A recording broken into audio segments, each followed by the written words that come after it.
Bonjour, aujourd'hui je vous propose un smoothie booster d'immunité. Alors en fait on va se servir de la recette de l'élixir booster d'immunité que je vous ai proposé il y a quelques vidéos. Et nous allons simplement ajouter des fruits et des verdures pour que ce soit plus facile à le boire si vous n'arrivez pas à le boire tel qu'il est, mélangé avec de l'eau.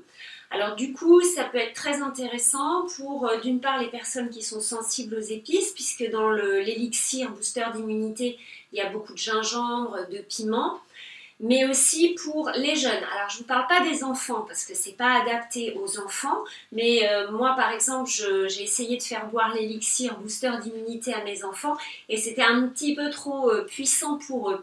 Alors qu'en fait, mélangé dans cette recette de smoothie, ils ont vraiment beaucoup aimé. Alors c'est un smoothie qui contient exceptionnellement beaucoup de fruits. Beaucoup plus que ce que j'ai l'habitude d'utiliser dans mes smoothies verts. Je vous invite à regarder mes autres vidéos si vous voulez savoir pourquoi je ne mets pas beaucoup de fruits dans mes smoothies verts.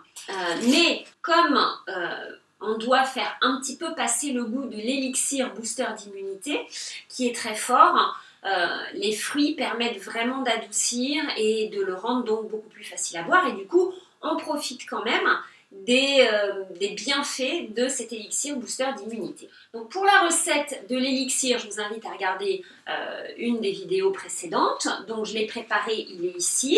Voilà, alors petite note également, si vous ne pouvez pas boire la quantité qui est réalisée dans la vidéo, qui est normalement pour une personne, pas de souci, vous consommez ce que vous pouvez. Là par exemple, j'en ai fait l'équivalent de 2 portions telles qu'indiquées dans la recette en vidéo. Mais je ne vais mettre donc une portion pour 3 personnes. Et c'est déjà assez fort. Quelle que soit la quantité que vous allez boire, de toute façon c'est du plus. Donc c'est pas grave si vous ne pouvez pas tout consommer, c'est toujours un petit peu mieux et ça va quand même aider votre système immunitaire.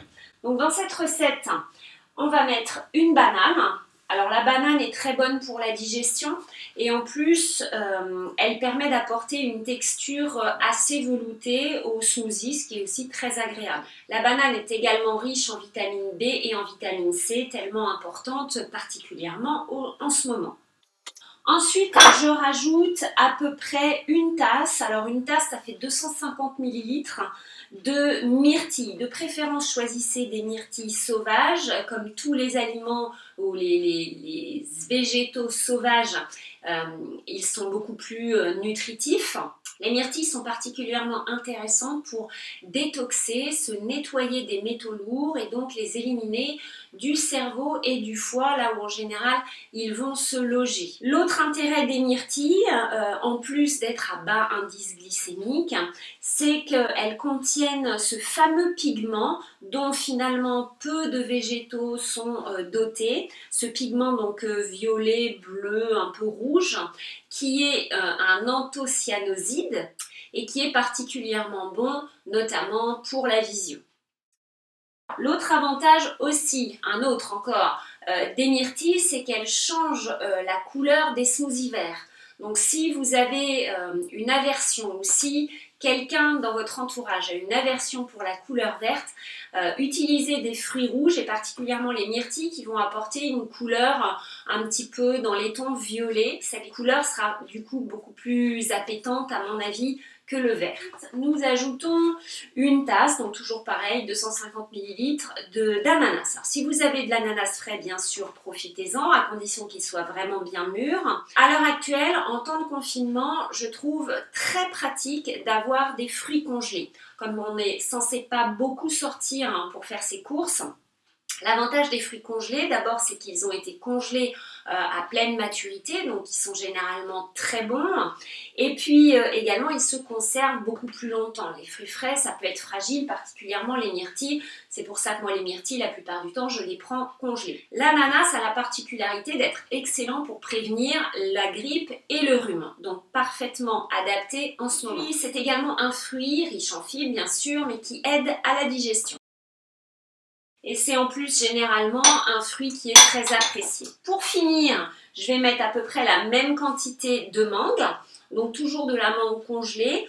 beaucoup plus facile à mon avis de la trouver. Souvent les mangues fraîches ne sont pas très bonnes en goût, alors que les mangues congelées sont toujours délicieuses. Alors la mangue est aussi riche en vitamine C, mais également en vitamine E, très importante pour le système immunitaire, et dont on en a mis d'ailleurs quelques gouttes dans cet élixir. Elle est riche également en vitamine B, en vitamine E et en bêta-carotène. Elle est donc excellente aussi pour la peau.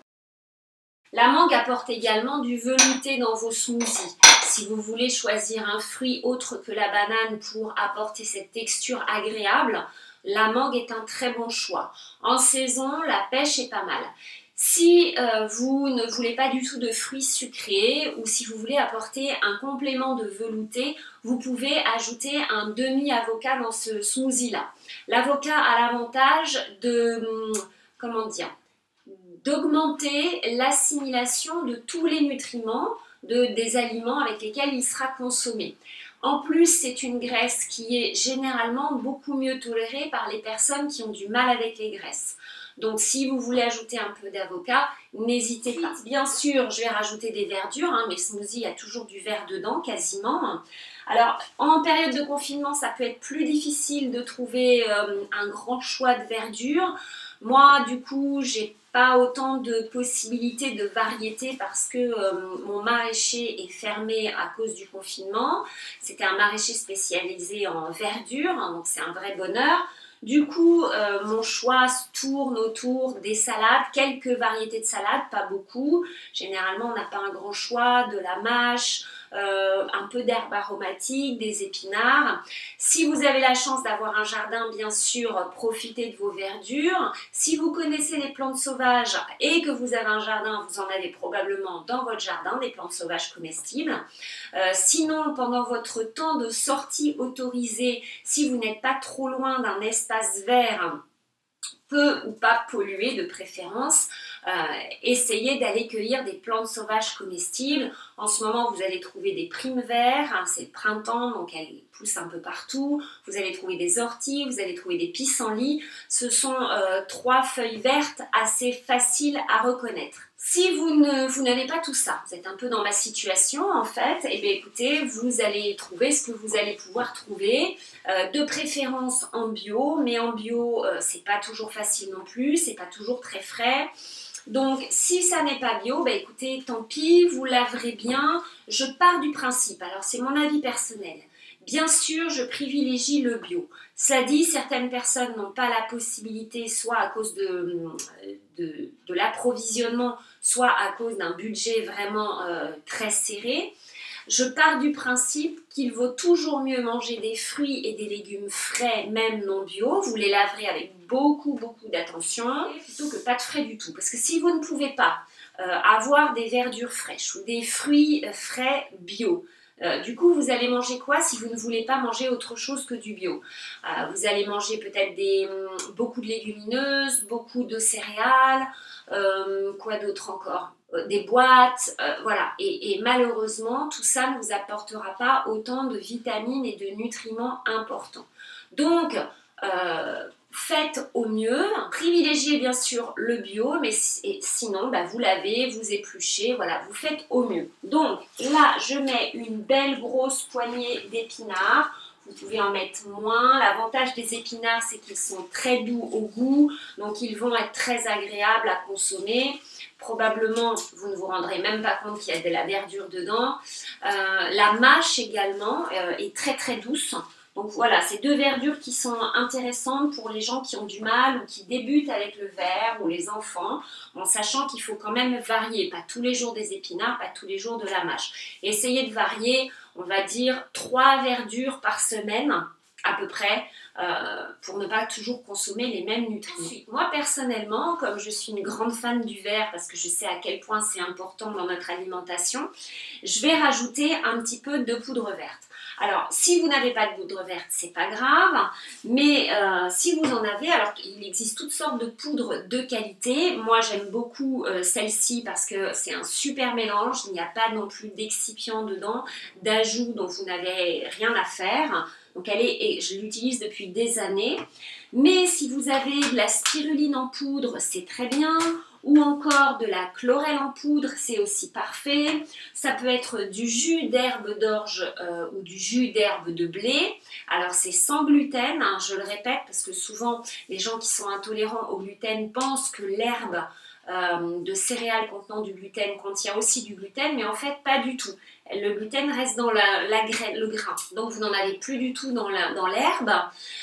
Donc si vous avez ça en poudre, eh bien usez-en en ce moment à cause du confinement, et puis dès qu'on sortira, vous pourrez prendre un petit peu plus de frais. Donc là je vais rajouter une petite cuillère à café. Si vous aimez le vert, si vous avez l'habitude, rajoutez-en plus. Suivez un petit peu quand même les conseils d'utilisation de la poudre verte que vous utilisez. Moi j'en mets un tout, pas trop là, parce que ce smoothie là va être pour mes enfants et pour moi. Et puis donc après, je vais ajouter un petit peu de mon élixir booster d'immunité qui contient du gingembre, du curcuma, du jus de citron, du vinaigre de cidre, de l'ail également, et curieusement, pourtant on sent bien l'ail hein, dans cet élixir, et bien ça se marie vraiment très bon, et même ma fille qui est assez difficile, elle le trouve délicieux ce smoothie. Donc vous voyez, donc je mets à peu près la moitié de ce que j'ai préparé. Vous en mettrez moins si vous êtes sensible et vous avez du mal avec les épices. Et puis bien sûr, je rajoute de l'eau. Alors la quantité d'eau dépend également de votre préférence concernant vos smoothies. Si vous aimez boire un smoothie vraiment très liquide, vous ajoutez plus d'eau. Si vous aimez le manger à la petite cuillère, vous mettrez très peu d'eau, tout simplement. Je ne recommande pas particulièrement l'ajout de laits végétaux. Si vous les digérez, c'est parfait, très bien. Et si vous aimez ça, je trouve personnellement que c'est plus digeste quand c'est mélangé comme ça avec des fruits. De limiter l'apport en graisse et donc de ne pas mettre de lait végétaux.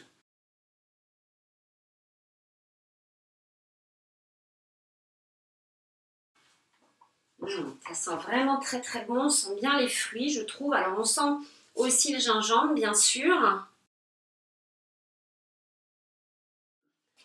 Alors évidemment, ça ne suffit pas de boire ce smoothie ou cet élixir d'immunité pour vous prévenir de toutes les maladies.